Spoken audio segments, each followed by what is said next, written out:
Assalamualaikum warahmatullahi wabarakatuh. Saya Juliarti Sania dengan NIM C0E021035, Prodi Keuangan Daerah Fakultas Ekonomi dan Bisnis. Saya akan mempresentasikan PowerPoint dengan judul Pajak Penghasilan atau PPH Undang-Undang Nomor 36 Tahun 2008. Saya akan membahas 3 poin. Yang pertama, pajak penghasilan atau PPH, 2 subjek pajak, dan yang ketiga, objek pajak. Yang pertama, pajak penghasilan atau PPH. Pengertian PPH atau pajak penghasilan adalah pajak yang dikenakan terhadap orang pribadi atau perseorangan dan badan berkenaan dengan penghasilan yang diterima atau diperolehnya selama 1 tahun pajak. B. Pengertian penghasilan. Penghasilan adalah setiap tambahan kemampuan ekonomis yang diterima atau diperoleh wajib pajak, baik yang berasal dari dalam negeri maupun luar negeri, yang dapat dipakai untuk konsumsi atau menambah kekayaan wajib pajak yang bersangkutan dengan nama dan bentuk apapun. Kedua, subjek pajak.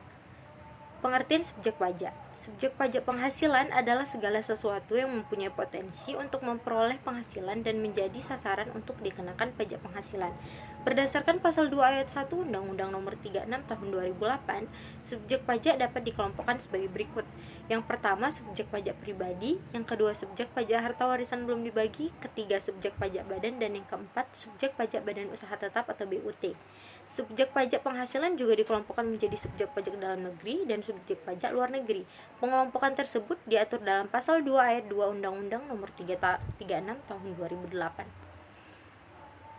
B. Subjek pajak dalam negeri adalah yang pertama, orang pribadi yang bertempat tinggal di Indonesia, orang pribadi yang berada di Indonesia lebih dari 183 hari dalam jangka waktu 12 bulan, atau orang pribadi yang dalam 1 tahun pajak berada di Indonesia dan mempunyai niat untuk bertempat tinggal di Indonesia. Yang kedua, badan yang didirikan atau bertempat kedudukan di Indonesia kecuali unit tertentu dari badan pemerintah yang memenuhi kriteria, yaitu pertama, pembentukannya berdasarkan ketentuan peraturan perundang-undangan, yang kedua, pembiayaannya bersumber dari anggaran pendapatan dan belanja negara atau APBN atau anggaran pendapatan dari belanja daerah atau APBD, ketiga, penerimaannya dimasukkan dalam anggaran pemerintah pusat atau pemerintah daerah, dan yang keempat, pembukuannya diperiksa oleh aparat pengawasan fungsional negara.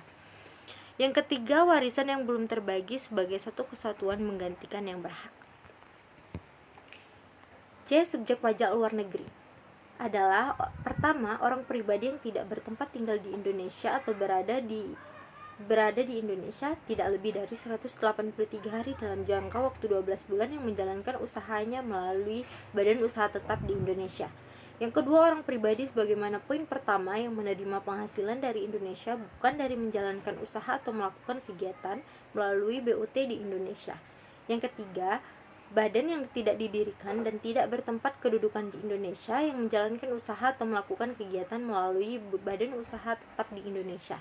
Yang keempat, badan sebagaimana poin ketiga yang menerima penghasilan bukan dari BUT di Indonesia. Yang kedua, mulai dan berakhirnya kewajiban subjektif. Kewajiban pajak subjektif berarti kewajiban pajak yang melekat pada subjeknya dan tidak dapat dilimpahkan kepada orang atau pihak lain. Pertama, subjek pajak dalam negeri orang pribadi itu mulai saat dilahirkan dan berakhir saat meninggal. Mulai saat berada di Indonesia, berakhir saat meninggalkan Indonesia untuk selamanya. Kedua, subjek pajak dalam negeri badan itu mulai saat didirikan dan berakhir saat dibubarkan. Ketiga, subjek pajak luar negeri BUT mulai saat menjalankan usaha, berakhir saat tidak lagi menjalankan usaha. Mulai saat menerima penghasilan dari Indonesia, berakhir saat tidak lagi menerima penghasilan dari Indonesia. Keempat, warisan belum terbagi. Mulai saat timbulnya warisan belum terbagi, berakhir saat warisan telah selesai dibagikan. E. Tidak termasuk subjek pajak. Yang pertama, kantor perwakilan negara asing. Yang kedua, pejabat perwakilan diplomat, konsulat, dan pejabat lain negara asing dan orang-orang yang diperbantukan kepada mereka yang bekerja dan bertempat tinggal bersama mereka dengan syarat pertama, bukan WNI, yang kedua, di Indonesia tidak melakukan pekerjaan atau usaha, tiga, adanya timbal balik dari negara yang bersangkutan. Yang ketiga, organisasi internasional dengan syarat Indonesia menjadi anggota organisasi tersebut. tidak menjalankan usaha untuk memperoleh penghasilan dari Indonesia selain pemberian pinjaman kepada pemerintah yang dananya berasal dari iuran anggota. Keempat, pejabat perwakilan organisasi internasional dengan syarat bukan WNI di Indonesia tidak melakukan pekerjaan atau usaha dan adanya timbal balik dari negara yang bersangkutan. Ketiga, objek pajak. A. Pengertian objek pajak. Berdasarkan pasal 4 ayat 1 Undang-Undang Nomor 36 Tahun 2008, objek pajak penghasilan adalah penghasilan yaitu setiap tambahan kemampuan ekonomis yang diterima atau diperoleh wajib pajak, baik yang berasal dari Indonesia maupun dari luar Indonesia, dapat dipakai untuk konsumsi atau menambah kekayaan wajib pajak yang bersangkutan dengan nama dan dalam bentuk apapun. Yang B. Yang termasuk objek pajak.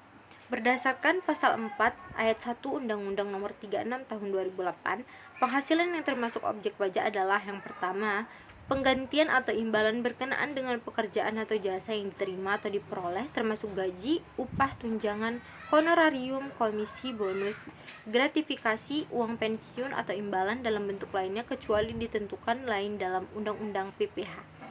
Kedua, hadiah dari undian atau pekerjaan atau kegiatan dari penghargaan. Ketiga, laba usaha. Keempat, keuntungan karena penjualan atau pengalihan harta. Kelima, penerimaan kembali pembayaran pajak yang telah dibebankan sebagai biaya. Keenam, bunga termasuk premium, diskonto, dan imbalan karena jaminan pengembalian utang. 7. Dividen. 8. Royalti atau imbalan atas penggunaan hak. 9. Sewa dan penghasilan lain sehubungan dengan penggunaan harta. 10. Penerimaan atau perolehan pembayaran berkala, contohnya leasing. 11. Keuntungan karena membebaskan utang. 12. Keuntungan karena selisih kurs dengan mata uang asing. 13. Selisih lebih karena penilaian kembali aktiva. Ke-14 premi asuransi. Ke-15 iuran yang diterima atau diperoleh perkumpulan dari anggotanya yang terdiri dari wajib pajak yang menjalankan usaha atau pekerjaan bebas. Ke-16 tambahan kekayaan neto yang berasal dari penghasilan yang belum dikenakan pajak. 17 penghasilan dari usaha berbasis syariah.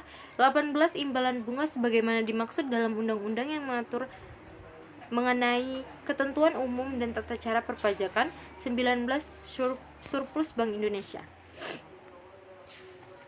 C. Yang tidak termasuk objek pajak. Menurut pasal 4 ayat 3 Undang-Undang Nomor 36 Tahun 2008, yang tidak termasuk objek pajak adalah yang pertama, bantuan atau sumbangan. Yang kedua, harta hibahan. Yang ketiga, warisan. Yang keempat, harta termasuk setoran. Kelima, penggantian atau imbalan sehubungan dengan pekerjaan atau jasa yang diterima atau diperoleh dalam bentuk natura dan atau kenikmatan dari wajib pajak atau pemerintah. Keenam, pembayaran dari perusahaan asuransi kepada orang pribadi sehubungan dengan asuransi kesehatan, asuransi kecelakaan, asuransi jiwa, asuransi dui guna, dan asuransi beasiswa. 7. Dividen atau bagian laba yang diterima atau diperoleh perseroan terbatas sebagai wajib pajak dalam negeri, koperasi, BUMN atau BUMD dari penyertaan modal pada badan usaha yang didirikan dan bertempat kedudukan di Indonesia. Ke-8 iuran yang diterima atau diperoleh dana pensiun. 9 penghasilan dari modal yang ditanamkan oleh dana pensiun dalam bidang-bidang tertentu. 10 bagian laba yang diterima atau diperoleh anggota dari perseroan komanditer. 11 penghasilan yang diterima atau diperoleh perusahaan modal ventura berupa bagian laba dari badan pasangan usaha yang didirikan dan menjalankan usaha atau kegiatan di Indonesia. 12 beasiswa yang memenuhi persyaratan tertentu yang ketentuannya diatur lebih lanjut dengan atau berdasarkan peraturan Menteri Keuangan. 13 sisa lebih yang diterima atau diperoleh badan atau lembaga nirlaba yang bergerak dalam bidang pendidikan dan atau penelitian dan pengembangan. Ke-14 bantuan atau santunan yang dibayarkan oleh badan penyelenggara jaminan sosial kepada wajib pajak tertentu. Terima kasih. Maaf bila terdapat banyak kekurangan. Saya akhiri. Wassalamualaikum warahmatullahi wabarakatuh.